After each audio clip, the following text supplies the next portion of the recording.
sesuai Al-Baqarah 282. Jangan sampai utang yang transaksi pinjaman itu nggak tahu berapa nilainya. Sehat itu justru lebih peduli dengan kesehatan dia dibandingkan orang yang sakit. Itu lebih banyak yang denial. Investasi leher itu jauh lebih tinggi returnnya daripada instrumen investasi apapun. Assalamualaikum warahmatullahi wabarakatuh. Selamat datang di Think Talk Break the Frame. Karena episode bersama Bang Kais part 1 ramai, kita lanjut di part 2. Nah, kita bahas hari ini tentang bagaimana menabung, bagaimana investasi, dan bagaimana sebenarnya kita memanfaatkan potensi keuangan kita yang ada dan potensi kita secara pribadi untuk bisa berkembang secara perekonomian. Lanjut bersama Bang Kais. Ya, terkait 3 tips tadi. Nah, ini kan bagi sebagian merasa ini guys cukup rumit. Nah, dan kita dihadapkan pada kondisi mentalitas psikologi sebagian dari kita, termasuk mungkin saya, yang merasa bahwa ya rezeki itu sudah diatur, sudah ada jalannya sendiri, sehingga berapapun yang kita keluarkan rasa-rasanya tidak masalah karena rezeki kita kan sudah ada juga ini yang lain. Gimana tuh? Nah, jadi gini, kalau kita hidup cuma mengalir gitu aja, tanpa perencanaan, ya udah kita begitu aja. Nggak ada hal-hal yang, oh kebetulan dapat ini, kebetulan bisa tercapai ini. Ya kita pada dasarnya tuh harus bisa mengatur. Ini konteksnya semua hal ya, nggak cuma masalah keuangan. Karena pada dasarnya terbiasa mengatur itu pada dasarnya itu Islami justru. Karena dalam Al-Quran itu Allah memerintahkan kita harus memperhatikan apa yang mau kita persiapkan untuk hari esok. Tekstual di ayat itu ngebahas akhirat. Secara kontekstual kita bisa ambil hikmah bahwa dari ayat itu kita bisa belajar bahwa oh ternyata Allah tuh nyuruh kita tuh buat akhirat aja kita mikirin loh. Akhirat kan kita nggak tahu tuh kapan, mati aja kita nggak tahu gitu kan, berapa lama lagi gitu kan. Itu harus dipikirin yang jauh banget, apalagi yang masih di dunia, apalagi yang kita selama kita masih hidup gitu, target kita masih hidup, anak bisa sekolah lulus, kita pensiun kayak gitu-gitu, atau bahkan besok kita mau makan apa, maksudnya besok kita masih bisa makan apa enggak, itu harus direncanain. Karena tadi ayatnya seperti itu, kita diperintahkan untuk memperhatikan hari esok. Yang kedua, kalau misalkan dibilang ya udahlah rezeki udah ada yang ngatur, lah Rasul aja ngatur gitu. Rasul tuh ngatur, nggak ada tuh Rasul oh, udah besok kalau ada makan ya udah, kalau nggak ada ya udah gitu. Di hadis itu disebutin, ini hadisnya sahih, Rasul itu mempersiapkan stok persediaan makanan untuk keluarganya itu untuk 12 bulan atau 1 tahun gitu. Artinya apa? Dalam kondisi-kondisi tertentu, kalau misalkan kita nggak tahu ke depan kayak gimana gitu ya, ya itu masih ada yang bisa dimakan. Ya memang kondisinya konteks zaman dulu itu barang itu lebih dalam tanda kutip lebih berharga daripada uang, karena uang lebih terbatas jumlahnya kalau dulu gitu kan. Jadi Rasul aja mempersiapkan kalau misalkan sewaktu-waktu terjadi apa-apa keluarganya masih survival gitu ya, nggak sampai minta-minta segala macam karena ada stok makanan. Ayat lagi di surat Yusuf, ketika raja itu dapat mimpi terus nanya sama Nabi Yusuf, ini maksudnya mimpinya apa? Di situ raja itu mimpinya tentang apa? Sampai ditakwilkan sama Nabi Yusuf. Ingat nggak kisahnya? Apa yang dimunculin di mimpinya raja itu apa? Ya, yang 7 ekor. 7 ekor sapi yang kurus, terus 7 ekor sapi gemuk, terus habis itu ada 7 tangkai gandum yang kering gitu kan. Nah itu kan di situ menjelaskan bahwa ada kalanya kita itu kondisinya itu aman, sejahtera, sentosa gitu kan. Kita bisa kerja, punya pekerjaan, punya penghasilan, lancar. Tapi kan bisa jadi kita di PHK tiba-tiba.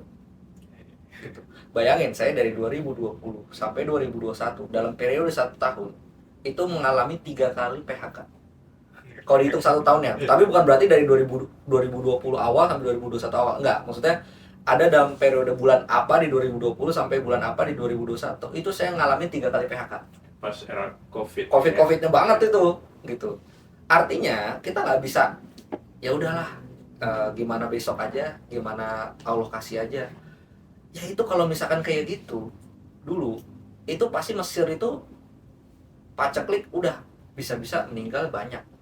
Tapi kan karena kondisinya 7 tahun pertama itu kondisinya itu enak, nanam semuanya subur, peternakan semuanya panennya bagus gitu kan. Tapi jangan lupa setelah 7 tahun itu ternyata ada 7 tahun lagi yang mana masa-masanya itu susah, kering. Bahkan orang-orang dari luar Mesir datang ke Mesir. Kan keluarga Nabi Yusuf kan datang ke Mesir karena kondisi krisis itu gitu kan. Artinya kita harus mempersiapkan nggak selamanya hidup kita tuh enak gitu. Jadi kita harus siapin bahwa besok kita makan apa, besok kita mau ngapain, tujuan-tujuan kita itu gimana. Makanya tadi di awal tujuan keuangan gitu. Karena nggak bisa kita yang namanya ya udahlah gimana nanti, terus tiba-tiba anak kita kan butuh biaya buat sekolah gitu kan, mahal loh kuliah, ya kita aja ngerasain kuliah gimana gitu kan, apalagi nanti puluhan tahun lagi gitu kan. Jadi begitu. Oke, menarik ya. Jadi memang secara agama pun ini sebenarnya sangat dianjurkan. Dianjurkan, betul. Ya, sehingga melihat hambatan-hambatan psikologis tadi harusnya bisa terselesaikan. Kalaupun dalam teknisnya, misalkan dari Bangkai sepanjang konsultasi dengan berbagai orang, melihat hambatan yang sering dialami selain hambatan psikologis tadi apa? Oke, ini unik ya. Ya. Tahu nggak kalau misalkan ada dokter yang buka konsultasi gitu ya, tapi bukan dokter praktek yang karena ada orang penyakit gitu, tapi maksudnya nggak jarang orang itu nanya sama dokter atau misalkan ada tahu dietitian nggak atau registered dietitian, nutrisionis itu kan kalau itu ngomongin gizi gitu ya. Nggak jarang orang itu konsultasi itu bukan karena dia sakit gitu. Atau simpelnya gini deh, sebetulnya kan kita dianjurkan ya, namanya medical check up itu minimal 1 tahun sekali Ya. Sama halnya sama keuangan. Pada dasarnya, berdasarkan pengalaman saya, orang yang konsultasi ke saya itu lebih banyak bukan orang sakit. Nah nggak ini ya analoginya? Iya. Jadi ternyata orang yang peduli kesehatan, orang yang mau medical check up itu bukan karena dia emang sakit atau dia tahu dia itu sakit, padahal dia itu udah sehat. Artinya orang sehat itu justru lebih peduli dengan kesehatan dia dibandingkan orang yang sakit. Itu lebih banyak yang denial. Betul, benar. Enggak, saya sehat-sehat aja, nih buktinya saya masih hidup, padahal dokter bilang nggak boleh ini, nggak boleh itu, pantangannya begini, tapi dia merasa sehat. Sama keuangan. Iya, iya. Kebanyakan orang yang konsultasi sama saya kalau dicek gitu ya, secara keuangan itu sehat. Bedanya apa? Dia pengen bagaimana supaya lebih sehat lagi, makin sehat, lebih optimal. Sama kayak kesehatan. Orang rela bayar dietitian atau nge-gym, bayar PT gitu kan. Itu kan karena dia sebenarnya bisa jadi emang pada dasarnya sehat, Iya. tapi dia pengen lebih sehat lagi, Lebih bugar ya. lebih bugar, lebih sehat segala macam, karena dia peduli. Jadi fenomena uniknya kayak gitu. Jadi terkait kepedulian dan juga kesadaran kita akan Kesadaran. literasi keuangan. Tuh. Jadi menurut Bangkai sendiri melihat fenomena ini yang dianjurkan nih buat yang denial tadi, yang merasa rumit, yang merasa pun seperti saya yang tadi ya, ini sudah diatur, sudah ada jalannya sendiri. Yang paling memungkinkan untuk dilakukan saat ini selain 3 tips tadi ya, ada lagi yang kira-kira bisa disampaikan? Nah, kita tuh untuk beberapa hal kayak tadi ya, masalah kesehatan, kita tuh harus punya keilmuan kesehatan dasar. Nggak selamanya kan kita dikit-dikit harus ke dokter kan gitu ya, namanya dokter kan mahal gitu-gitu. Nah, artinya dalam keuangan pun juga sama. Kita seenggaknya tuh punya hal-hal yang dasar-dasar dulu. Kayak misalkan dari yang paling sederhana, kita memastikan bahwa uang yang kita terima setiap bulan itu jangan sampai defisit. Gitu. Artinya apa? Ya kondisinya bisa jadi dua. Kalau nggak karena income-nya yang terlalu kecil atau pengeluarannya terlalu banyak alias boros. Jadi dua-duanya itu yang jadi perhatian nih.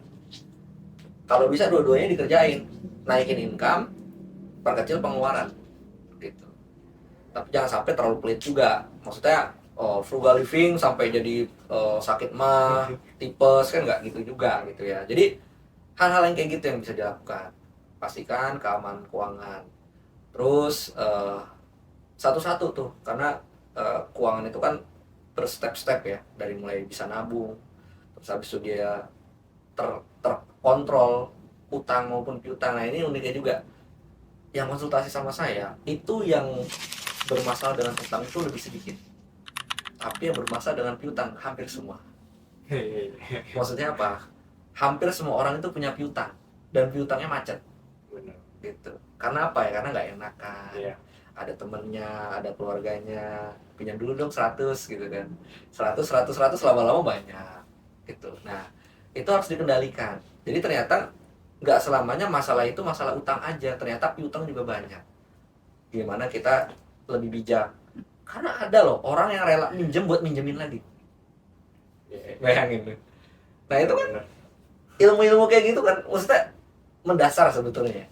Tapi ternyata dipraktekin juga. Jangan sampai kayak gitu. Jadi pastiin utang piutang itu aman. Apalagi zakat, infak, sedekah, wakaf. Nah ini karena ekspertis saya tuh. Pelajarin banget deh, terutama zakat. Jangan sampai ternyata kita wajib, kitanya miss gitu. Karena yang namanya kewajiban, ketika kita nggak lakukan dan ketika kita udah tahu ilmunya, maka harus dikerjain. Nggak ada tuh amnesti zakat, nggak ada. Jangan diharapkan gitu. Sebetulnya sama, sholat kan juga begitu. Kita nih, kalau misalkan orang Muslim udah balik, pernah nggak sholat, itu harus diganti sholatnya.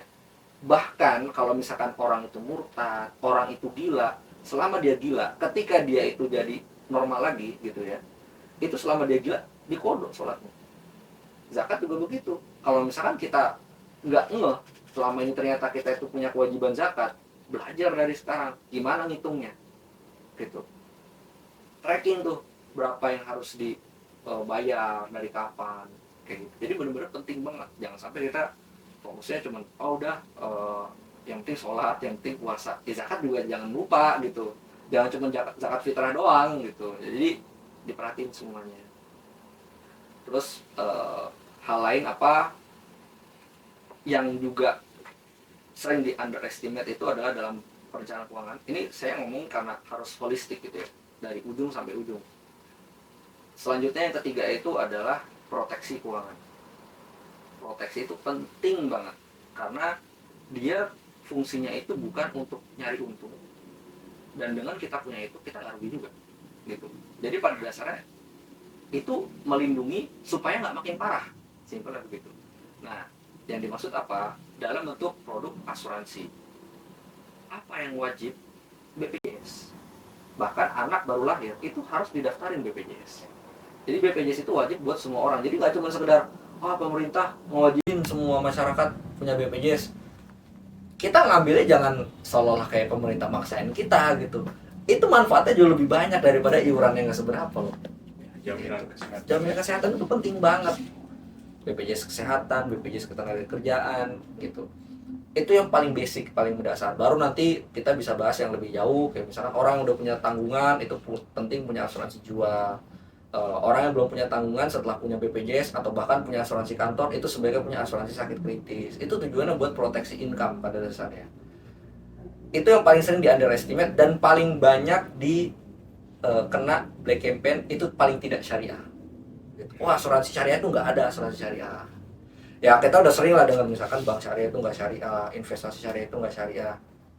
Karena yang namanya orang kalau nggak paham gitu ya, ketika dia ngomong kayak gitu pas ditanya, katanya soalnya ini begini-begini, dia sendiri belum tentu paham kenapa nggak syariahnya gitu. Kalau ditanya kenapa emang nggak syariah, saya alhamdulillah sampai saat ini full ya, maksudnya dalam artian saya ngajakin orang pakai produk keuangan syariah, saya juga ngelakuin itu gitu. Punya rekening di 7 bank berbeda, itu syariah semua. Punya akun investasi di 3 sekuritas berbeda, itu syariah semua gitu. Punya asuransi syariah, ya asuransi syariah gitu ya, tapi yang kantor bukan syariah sih. Oke. Nah tapi artinya saya mau ngomong kayak gitu karena saya juga ngelakuin, dan kebanyakan orang terlalu meng-underestimate produk keuangan syariah, seolah-olah itu nggak syariah, padahal yang ngomong kayak gitu belum tentu ngerti apa yang dia omongin, apalagi ngebahas lebih dalam itu benar-benar syariah atau enggak sih, kejauhan ilmunya gitu. Jadi itu tadi, dan bahkan ini setelah saya riset pribadi dan diskusi sama orang-orang yang ilmunya jauh lebih tinggi daripada saya, mau itu bank syariah, mau itu investasi syariah, yaitu semua pada dasarnya ikhtiar kita buat bisa menjadi betul-betul sesuai dengan syariah. Tapi saya bisa katakan ya itu udah syariah gitu ya. Tapi ini tadi ya saya bilang berdasarkan riset saya, mau itu bank syariah, investasi syariah, asuransi syariah, setelah saya riset lebih mendalam, yang paling dalam tanda kutip syariah itu ternyata perusahaan atau industri keuangan itu asuransi syariah justru. Jadi di masyarakat yang mindsetnya itu paling nggak syari, paling riba maisir goror gitu ya, ternyata setelah dikulik lebih dalam itu yang paling syariah dibandingkan sama produk-produk keuangan yang lain gitu. Jadi seperti itu. Baru nanti kita mau investasi syariah, reksadana, sukuk, saham dan lain-lain. Terus rencana pensiun, rencana mau waris gitu-gitu. Jadi ya satu-satu dulu. Paling gampang udah deh, konkret aja, nabung. Gitu. Nabung ya. Jangan mikir bisa investasi yang untungnya gede, nggak usah. Return paling gede tau nggak, Pak? Kan yang nama investasi itu kan kita nyarinya return ya. Iya benar. Return apa yang paling, investasi apa yang returnnya paling gede? Tebak. Kesehatan. Kalau itu dibilang investasi, menjaga diri sih kalau itu ya, bukan investasi. Karena kan investasi kan kita dapat keuntungan gitu. Iya. Kalau kesehatan kita nggak dapat keuntungan ya. Apa kira-kira investasi yang paling gede returnnya? Emas. Enggak juga, ada yang lebih gede. Apa kira-kira? Investasi paling gede, dan ini harus diinvestasiin sama anak muda, termasuk Akbar ya. Oh, intelektual ya. Investasi leher ke atas. Betul. Itu jauh lebih tinggi returnnya daripada instrumen investasi apapun. Mau sektor real, sektor keuangan. Bayangin, kita punya skill baru, terus income kita jadi nambah 1 juta. Ya, ya. Itu kalau misalkan kita gaji 5 juta, terus abis itu kita dapat ilmu baru, gaji kita nambah 1 juta, returnnya udah berapa persen? Dapat 1 juta dari 5 juta, 20%. Setiap bulan dapat return 20%. Investasi apa itu? Bayangin, 1 tahun 20 kali 12, 240%. Gak ada investasi yang kayak gitu, yang pasti gitu dalam artian, dalam tanda kutip pasti. Jadi itu, banyakin dulu di situ. Nggak usah mikir yang returnnya gede banget, nanti dulu. Yang penting, oke lah investasi yang dalam sektor real atau keuangan itu penting, tapi jangan terlalu habis fokus di situ. Itu juga penting, tapi benar-benar pakai uang dingin aja, dan jangan terlalu berekspektasi dapat keuntungan yang gede banget. Tetap keuntungan terbesar adalah gimana kita naikin income kita, apalagi yang masih UMR, gimana supaya bisa naik. Kalau bisa anak muda tuh, supaya tadi kita udah ngomongin berat ya karena pengeluaran banyak segala macem ya, makanya gajinya gedein, income-nya gedein gitu. Belajar apa kek gitu kan, banyak caranya. Jangan cuma mikir kalau stuck di pekerjaan ini ya udah cari bisnis kek, cari pengalaman kek, nambah skill, bisa lah. Gitu. Tadi menarik juga Bang Kais bahas soal temuan banyak nih yang bermasalah di bab piutang. Nah, ini membuktikan fenomena klasik ya, yang punya utang itu lebih galak. Ya, lebih galak daripada yang ngutangin kan. Bener. Dari permasalahan itu biasanya Bang Kais memberikan solusi apa terkait orang-orang yang memiliki masalah di piutang? Oke, pertama, catat piutangnya sesuai Al-Baqarah 282. Jangan sampai utang yang transaksi pinjaman itu nggak tahu berapa nilainya. Karena bagaimanapun itu hak kita, dan kita sebetulnya itu diharuskan untuk nagih. Justru kita harus nagih, jangan nggak ditagih, karena itu menyelamatkan dia juga Ya. daripada ditagih di akhirat gitu kan. Kalau di akhirat udah nggak ada uang, Benar. pakainya transaksinya pakai pahala dosa gitu. Mau apa, pahalanya diambil atau dosanya ditransfer kan gitu. Jadi itu yang pertama, dicatat. Yang kedua, ditagih gitu ya. Mau enak mau nggak enak ya harus ditagih. Soal misalkan dia nggak sanggup, dan abis itu apakah kita mau mengikhlaskan atau enggak, terserah, itu hak pribadi. Walaupun kalau di Al-Quran dianjurkan sebaiknya kalau kita melepaskan itu lebih bagus. Kita ngasih tempo geser aja, maksudnya diperpanjang tenornya, itu dapat pahala loh. Karena dalam transaksi utang piutang, kalau misalkan kita itu punya piutang gitu ya, itu setiap harinya akan dihitung sedekah. Jadi kita memudahkan orang lain dengan dia biar bayar utang lebih gampang, itu dapat pahala. Apalagi kalau kita ikhlasin. Tapi itu hak gitu ya, terserah mau dihapus atau enggak. Bukan berarti saya nyuruh harus dihapus, enggak juga, karena bagaimanapun itu uang kita. Ya, betul. Yang ketiga, strateginya adalah kalau ada orang yang mau minjem, kalau saya pribadi prefer daripada kita kasih utang, misalkan ada orang pinjem dong 500.000, kita nggak rela nih 500.000-nya dipinjemin dan kita nggak tahu bisa balik apa enggak. Saran saya diubah akadnya dari utang piutang alias pinjaman, daripada kita minjemin 500.000, mending kita kasih sedekah 50.000 atau berapapun ikhlasnya kita deh. Jadi betul-betul itu lepas, nggak ada kewajiban dia balikin lagi. Ya kalau kita ikhlas 100.000 silakan, 200.000 silakan, terserah. Yang penting kita nggak usah dipusingin dengan hal itu gitu. Jadi gitu tipsnya, supaya nggak terlalu banyak utang. Gitu. Oke, tadi juga dibahas terkait urgensi jaminan kesehatan. Jadi memang di sini belum masuk ya BPJS sebagai sponsor, namun alhamdulillah Bang Ya Kes nggak mungkin sudah- BPJS sponsorin, itu mah tergantung kantornya. Iya, iya. Undang-undangan itu kewajiban kantor itu. Jadi alhamdulillah Bang Kes sudah menekankan pentingnya aspek jaminan kesehatan sebagai kesadaran kita. Namun menurutku Bang Kais bisa dijelaskan kira-kira proporsi dari misalkan anggaran ataupun perencanaan keuangan kita, berapa persen sih sebaiknya yang kita anggarkan untuk investasi di misalkan jaminan kesehatan ataupun investasi di sektor lain. Oke, kalau masalah budgeting itu pada dasarnya beda-beda setiap orang ya. Karena punya ininya, kondisinya tiap orang tuh punya beda-beda. Garis besarnya kita bisa optimal kalau misalkan kita bisa menekan konsumsi itu di bawah 50% dari income. Kalau di atas 50% berarti opsinya tadi dua, income-nya kekecilan atau pengeluaran kebanyakan. Habis itu yang kedua, pos ziswaf. Jangan lupa tuh nih, ziswaf itu juga penting. Zakat, infak, sedekah, wakaf minimal 10%. 10% ya, siswa Orang mikirnya 10%. ziswaf, waduh gede banget, minimal 10%. Jangan lupa, infak terbaik itu ke keluarga loh. Masya Allah. Jadi kalau saya ngomongin masalah ziswaf, suami ngasih ke istri nafkah itu udah masuk ke pos itu. Oh, Pasti kalau orang yang udah nikah pasti di atas 10%. iya, iya. Karena nafkahnya nggak mungkin cuma 5%. Kecil banget, cuma ngasih 5% dari income gitu. Jadi pasti biasanya di atas 10%. 10%. Jadi pokoknya totalnya tuh ziswaf 10, ya minimal 10% lah. Gitu. Terus habis itu proteksi. Dari kita ngomongin proteksi itu 5 sampai 10%, tapi boleh di atas 10% untuk hal-hal tertentu. Itu bahasanya terlalu detail kalau itu case by case dan harus konsultasi berapa persen yang paling optimal gitu. Tapi minimal harus ada anggaran, minimal banget 5%.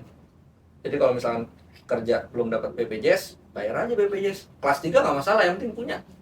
Gitu. Ya kalau tahun 2025 emang bakal diubah skemanya, jadi sama semua Ya, gitu kan. sama kelas. Itu lain hal. Tapi maksudnya milikilah walaupun yang paling murah gitu. Iya, iya. Yang penting ada, supaya kalau ada apa-apa, seenggaknya uang kita itu nggak kepake terlalu besar gitu kan. Nah terus habis itu utang itu boleh loh, dalam perencanaan keuangan boleh, dalam Islam itu boleh, tapi memang itu term and conditionnya kita perhatikan gitu. Kayak misalkan saya punya syariah card, tahu syariah card nggak? Nih saya sekaligus edukasi ya, ada yang namanya syariah card. Syarikat ya, gimana tuh? Begitu. Artinya kalau di Indonesiain kartu syariah. Karena saya nggak mau pakai istilah CC. Tahu CC? Oh ya, credit card. Ya. Ya, terkait menabung, kalau di financial planning saya pernah juga mendengar konsep dana cadangan nih Bang Kais. Oh, dan darurat. Ya, dana darurat. Apakah ini sama dengan tabungan dengan dana cadangan atau berbeda? Oke. Jadi ada tabungan, ada dana darurat. Sekarang Berbeda, ya? saya mau tanya sama Akbar. Akbar, misalkan biasanya naik transportasimu apa bawa kendaraan? Ya mix sih, Oke lah, misalkan Ya. bawa motor. motor. Pernah merencanakan nggak nabrak pagar orang, terus rusak pagarnya? Ya, enggak. Enggak, gitu kan. Artinya itu nggak direncanakan kan. Itulah fungsi dana darurat. Jadi simpelnya gini, tabungan itu 5W1H-nya itu ada. Dana darurat kebalikannya, simpelnya begitu. Tabungan direncanakan dan darurat itu tidak direncanakan. Jadi kalau misalkan tabungan itu bisa kita pakai buat apa? Beli motornya. Tapi kalau misalkan motor kita rusak tiba-tiba, misalkan nggak turun mesin atau nabrak pagar gitu kan, itu kan kita harus ganti rugi. Atau motor kita jadi rusak harus ada yang diganti. Nah itu pakai dana darurat. Jadi perbedaannya di situ. Yang satu direncanakan, yang satunya lagi tidak direncanakan. Sehingga pendekatan nominal juga beda. Kalau tabungan, kita tentuin, kita mau beli motor. Kapan waktunya, nominalnya berapa, itu bisa kita hitung. Tapi dana darurat kita nggak tahu apakah kita akan nabrak pagar apa enggak. Apakah HP kita tiba-tiba rusak apa enggak, kita nggak bisa prediksi. Kapannya juga kita nggak bisa prediksi. Sehingga pendekatannya bukan dari berapa nominalnya, karena kita nggak tahu. Tapi pakai pendekatan pengeluaran bulanan. Gitu. Makanya konsep dana darurat itu dihitungnya dari single 3-6, minimal 3 kali pengeluaran bulanan. Udah nikah 6-9, kalau bisa minimal 6 tadi ya. Udah punya anak 9-12. Kayak tadi ternyata itu konsepnya dana darurat itu dari kisah Nabi Yusuf sama Nabi Muhammad yang menyimpan makanan sampai 1 tahun. Makanya orang kalau udah berkeluarga itu sebaiknya punya dana darurat 1 tahun. Belajar dari kisahnya Nabi Muhammad yang mempersiapkan makanan. Jadi bedanya di situ. Nah, ini pertanyaan tentang ini. HP itu belinya pakai dana darurat apa pakai tabungan? Iya. Tabungan, kalau saya tabungan. Kenapa?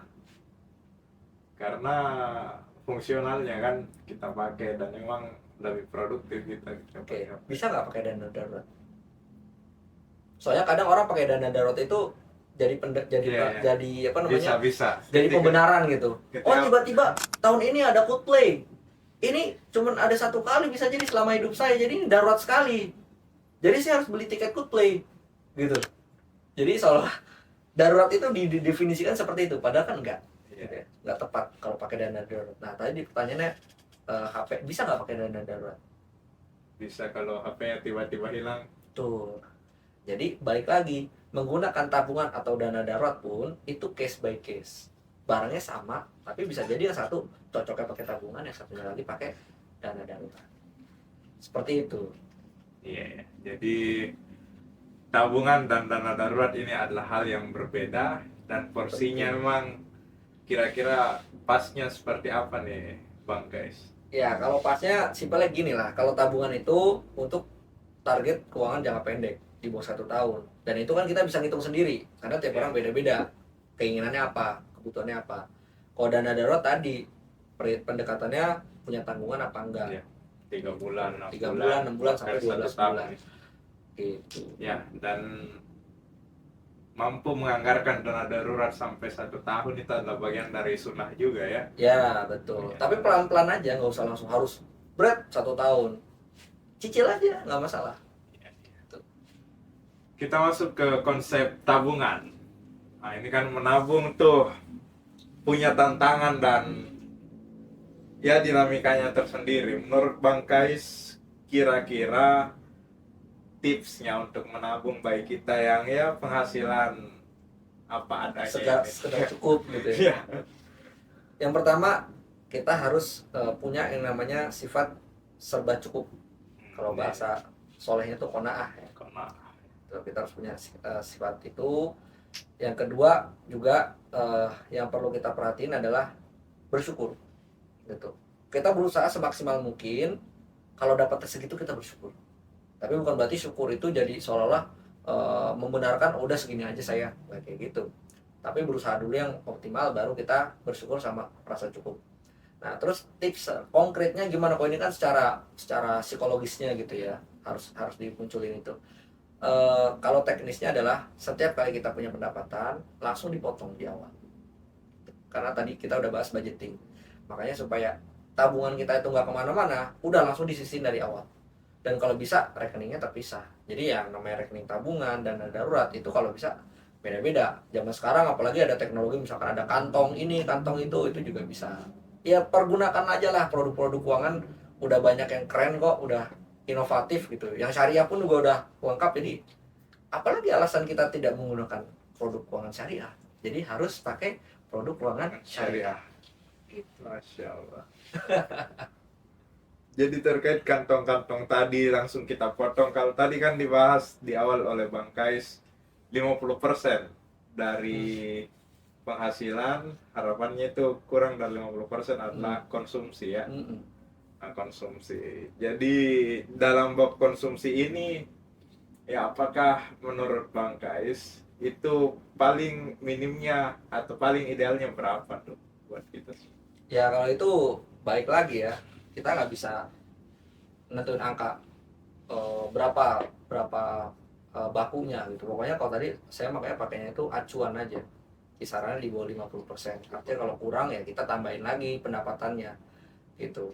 Tapi bisa jadi apa namanya, ada yang ngepas ya nggak masalah, itu masih oke gitu. Ya. Tapi kalau misalnya terlalu kecil, jadinya kualitas hidupnya takutnya malah terlalu nggak layak gitu kan, demi nabung gitu kan. Kan ada juga tuh kisah-kisah di luar negeri, dia bisa beli rumah karena setiap hari makan nasi sama garam, ya nggak kayak gitu juga. Iya. Makanya harus harus apa namanya ya, adil gitu ya, adil sama diri sendiri juga kita, tapi nggak melupakan kebutuhan, keinginan, kewajiban sama target kita jangka panjang dan seterusnya. Ya intinya pakainya acuan itu tadi aja, di bawah 50% itu udah bagus banget gitu ya. Kalau misalkan belum bisa segitu, ya udah pelan-pelan aja gimana supaya kita berikhtiar bisa mencapai di bawah 50% gitu. Karena ya itu harus dievaluasi tuh apanya. Tapi kebanyakan karena pendapatannya yang terlalu kecil emang, makanya pendapatannya harus digedein gitu. Ya, lanjut ke pendapatan yang harus digedein. Untuk klien-klien Bang Kais ataupun orang yang berkonsultasi dengan Bang Kais, biasanya saran yang diberikan untuk memperbesar income itu apakah harus ke investasi atau memang bisa melalui pengembangan skill ataupun menambah pekerjaan lain? Oke, kalau saya tetap balik lagi, nggak usah terlalu besar harapannya dari keuntungan pasif, pendapatan pasif gitu ya. Kita tuh berinvestasi rutin, itu yang lebih dikejar tuh pertama adalah habitnya, yang kedua adalah compoundingnya gitu ya. Jadi lebih ke arah yang penting itu dapat untung aja udah bagus. Bahkan lebih konservatif lagi, uang kita nggak hilang itu lebih bagus gitu, daripada kita ngejar profit gede ternyata malah loss terlalu gede gitu ya. Makanya tadi saya bilang cari skill, cari kerja sampingan, belajar ini belajar itu, cari jaringan, banyak pokoknya cara. Jangan kita cuman berpikir sumber penghasilan itu cuma dari satu keran, ya kita nyalain keran-keran yang lain gitu. Rezeki Allah itu luas, jangan kita hanya berfokus sama satu aja. Apa yang kita bisa kembangin aja. Butuh waktu nggak masalah, butuh biaya nggak masalah. Kalau saya yang namanya investasi ilmu nggak pernah pelit. Ikut kelas berbayar, bayar aja. Orang kita kan maunya yang gratisan terus gitu ya. Padahal penting, bayar itu artinya kita berkomitmen. Jadi jangan kita berpikir kita masalah hiburan tuh kita nggak mikir keluar berapa. Tapi masalah kayak oh ada kelas ini intensif bootcamp atau apa, bayar ratusan ribu jutaan, kok eman-eman ya? Ya jangan begitulah. Kalau emang itu bisa bikin kita nilai jualnya naik, kejar aja.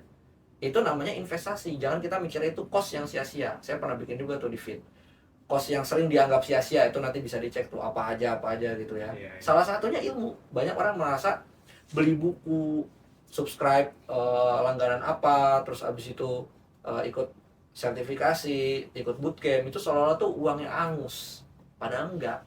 Kalau kita bisa memanfaatkan ilmunya, nilai jual kita lebih tinggi, itu returnnya jauh lebih tinggi daripada dari investasi di sektor keuangan yang tadi saya bilang. Gitu. Jadi sangat menarik ya. Instagram Bang Kais nanti ada di deskripsi di bawah.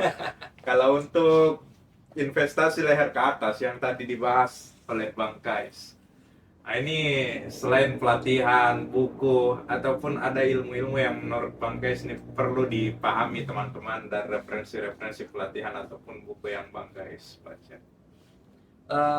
Nggak bisa di generalisir sih ya, karena kan baik lagi setiap orang punya minat dan kemampuannya beda-beda. Kan saya nggak bisa bilang, oh saya punya kerja sampingan sebagai financial planner, ayo semua jadi financial planner. Ya nggak juga lah. Belum tentu orang bener-bener suka dengan itu gitu. Bayangin bacain fatwa MUI, ngebedah apakah ini produknya itu oke apa enggak, alur syariahnya kayak gimana. Enggak semua mau. Kalau saya itu buat ngejelasin ini bisa jadi saya udah ngeluarin berapa jurnal tadi. Gitu loh. Emang mau riset-riset kayak gitu. Jadi belum tentu orang cocok dari pekerjaan-pekerjaan tertentu. Jadi ya kita cari aja kita itu sukanya di mana. Oh suka desain, coba kita kembangin jualan desain. Ada project apa, kita nawarin diri. Atau misalkan suka nulis, bikin jadi konten kreator, bikin tulisan, banyak lah. Jadi cari aja apa kira-kira yang paling kita bisa jual yang kita sukain, yang bisa kita tonjolin. Ya, jadi sangat menarik pembahasan kita tentang financial planning bersama Bang Kais, financial planner kita yang juga merupakan alumni Rumah Kepemimpinan. Terakhir kami persilahkan Bang Kais untuk memberikan closing statement kepada sobat pemimpin terkait betapa pentingnya financial planning ataupun langkah ke depan yang bisa teman-teman lakukan. Oke, dari saya pesan buat kita semua, terutama sobat pemimpin adalah berawal dari keresahan saya ya, sebagai orang Indonesia dengan negara berpenduduk Muslim yang sangat banyak, nggak tahu masih terbanyak apa enggak gitu ya, dan dengan porsi persentase yang Muslimnya paling banyak juga di sini. Dari sini saya mengajak buat kita semua, yuk kita mulai kelola keuangan kita dengan baik dan sesuai dengan syariah gitu. Jadi mengelola keuangan kita orang Islam, kelolanya juga harus sesuai dengan syariah. Mulai dari tadi ya udah kita bahas tuh semuanya, ada ziswaf, pakai produk keuangan syariah, itu yang terutama yang saya tekanin, karena saya tuh kerja sebagai financial planner nggak cuma sekedar bantuin orang menyelesaikan masalah, tapi juga ada nilai dakwah juga di situ. Kasih rekomendasi produk keuangan syariah, terus ngejelasin bahwa ini alur syariahnya seperti ini dan lain-lain. Jadi intinya itu, kita sebagai orang Muslim harus mengelola keuangan sesuai dengan aturan yang udah diatur dalam Islam, dan itu nggak susah, tinggal kitanya mau apa enggak. Karena case yang selalu saya temuin itu bukan soal sanggup apa nggak sanggup, semuanya sanggup, apalagi orang kerja tinggal di perkotaan gitu, semuanya gampang, semuanya udah mudah sekarang, tinggal kitanya mau apa enggak. Kalau masih belum bisa, tanyain lagi, bener nggak, emang nggak bisa atau nggak mau. Iya, siap. Terima kasih Bang Kais atas ilmunya yang sangat menarik dan sekaligus memberikan kita investasi leher ke atas ya. Terima kasih, sampai jumpa di episode Think Talk Break the Frame selanjutnya. Untuk info dan lebih lanjutnya silahkan like, share, subscribe, dan ya di episode kali ini sekaligus menginformasikan kita ada pre-order buku dari Rumah Kepemimpinan. Silahkan klik link di deskripsi untuk info yang lebih lanjut. Terima kasih. Assalamualaikum warahmatullahi wabarakatuh.